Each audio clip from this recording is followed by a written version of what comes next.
A ver, hay historias que se cuentan solo para entretener. Y después están otras, mucho más viejas, que se susurran en la oscuridad casi como un secreto, para sobrevivir. Hoy vamos a desarmar una de esas leyendas, una que todavía resuena en las noches de campo de Argentina. Es una advertencia, un aviso disfrazado de cuento de terror. La historia de la vieja diabla. Ojo, que estas no son fábulas para que los chicos se duerman tranquilos, son todo lo contrario, son lecciones de supervivencia envueltas en misterio, que pasaban de padres a hijos para enseñar a cuidarse. Son en el fondo verdaderos mapas para no perderse en el mundo. Bueno, para entender bien de qué va esta leyenda, vamos a hacer el mismo camino que los chicos de la historia.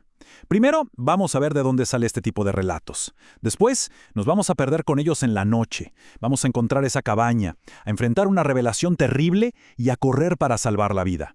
Y al final, vamos a entender por qué este cuento se sigue contando. Entonces, arranquemos por el principio. ¿Para qué contamos historias? Desde que el mundo es mundo, los relatos nos ayudan a ponerle nombre a las cosas, a entender la vida, la muerte y, sobre todo, el miedo. Son la forma que tenemos de conectarnos con lo que nos rodea y con los demás. En esta parte de América, pueblos como los quechuas, los aymaras o los mapuches eran verdaderos maestros del relato. Y la leyenda de la vieja diabla es justamente un eco de esa tradición. Es una historia que tiene, digamos, un doble filo. Está hecha para asustar, sí, pero más que nada para advertir. Y bueno, ahora sí, nos metemos de lleno en el cuento. La historia arranca con algo súper cotidiano, casi normal. Un padre que manda a sus dos hijos a juntar leña. Una tarea de todos los días. Pero claro, el sol no espera a nadie y empieza a caer. Pensemos en la escena.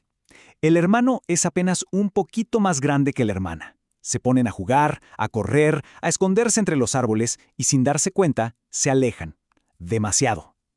Cuando la oscuridad ya es total y no hay ni luna para alumbrar, se dan cuenta. Están perdidos. Y ahí es cuando empieza a sentirse el miedo de verdad. Y acá es cuando la cosa da un vuelco. En medio de esa negrura total del campo, ven una luz a lo lejos, el humo de una chimenea, una señal de refugio, de salvación, ¿no? Pero ojo, fijémonos en ese sapo que está en primer plano, con esa cara de preocupación. Es un aviso, un detalle sutil pero clave de que algo anda muy mal. Bueno, los chicos siguen esa luz y llegan a un rancho muy, muy humilde. La esperanza que tenían se empieza a mezclar con una sensación rara, con inquietud. Golpean la puerta y la abre una figura que no se van a olvidar jamás. La descripción es tremenda, ¿no? No te deja lugar a dudas. Una cara que era un mapa de arrugas, una nariz ganchuda, el pelo todo revuelto. Y la voz, una voz gastada, rasposa, de esas que te hielan la sangre. Cada detalle de esta mujer era una advertencia gigante. Y acá vemos la trampa perfecta, el engaño en su máxima expresión. A la izquierda, la ilusión. Un plato de comida caliente, un refugio. A la derecha, la realidad, cruda y espantosa. La carne era sapo y las papas eran piedras.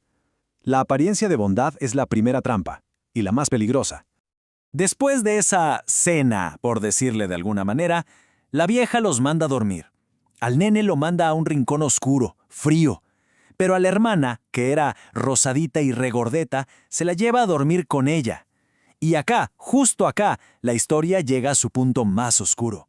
El nene se despierta y está solo. Su hermana no aparece por ningún lado. La busca por todo ese rancho horrible, pero nada, ni un rastro. Y la vieja, con una calma siniestra, le dice que se fue a buscar agua al pozo. El nudo en la garganta es inevitable, ¿no? Claro, el chico sale corriendo para el pozo, pero en vez de encontrar a su hermana, se topa con un sapito que no para de croar. Y de repente, ese sapo le habla, le revela la verdad.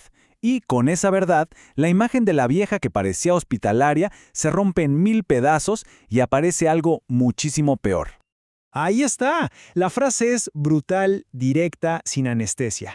El sapo, que al principio era un presagio, ahora es el que trae la verdad.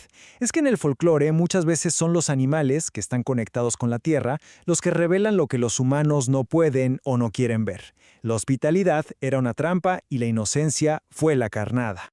El shock se transforma en terror puro. El chico entiende que tiene que rajar de ahí. Y no solo para salvarse él, sino para llevar la advertencia a su gente.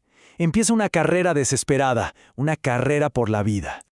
La persecución es frenética. El nene corre sin mirar para atrás y la vieja, que ya no se molesta en disimular que es un monstruo, lo sigue. Y fíjense lo que le grita. «Espera, tengo algo muy rico para vos». Sigue usando el mismo señuelo, el de la comida, la misma trampa que usó con su hermana. Es el mal en estado puro, persiguiéndolo. El niño logra escapar. Y lo interesante es que la leyenda no se centra en el destino de la vieja, porque el monstruo no es lo más importante. Lo que de verdad importa es el mensaje que el niño lleva de vuelta a su pueblo, esa advertencia que, a partir de ahora, se va a convertir en leyenda. Y acá vemos la foto completa. La vieja diabla no es un monstruo aislado, no es un caso único, es un arquetipo, es la personificación de los peligros que están allá afuera, lejos de la seguridad de la comunidad. Es una pieza más en la enorme tradición oral de los pueblos originarios, que usaban el miedo como una herramienta para enseñar. Entonces, el punto clave es este. La leyenda funciona a varios niveles. Por un lado, es una advertencia literal para los chicos. Che, no se alejen solos. También es una lección sobre no fiarse de las apariencias. Pero además une a la comunidad, que comparte una historia que marca los límites de lo que es seguro y así se preserva la cultura. Al final estas leyendas son como manuales de supervivencia disfrazados de cuentos de terror. Y esto nos deja con una pregunta picando. ¿Cuáles son las viejas diablas de hoy? Quizás ya no son brujas en cabañas, sino extraños en Internet que ofrecen dulces digitales. O quizás son las noticias falsas, que parecen verdad pero te envenenan la cabeza. Las formas del monstruo van cambiando, pero la necesidad de la advertencia, de la leyenda, sigue siendo exactamente la misma.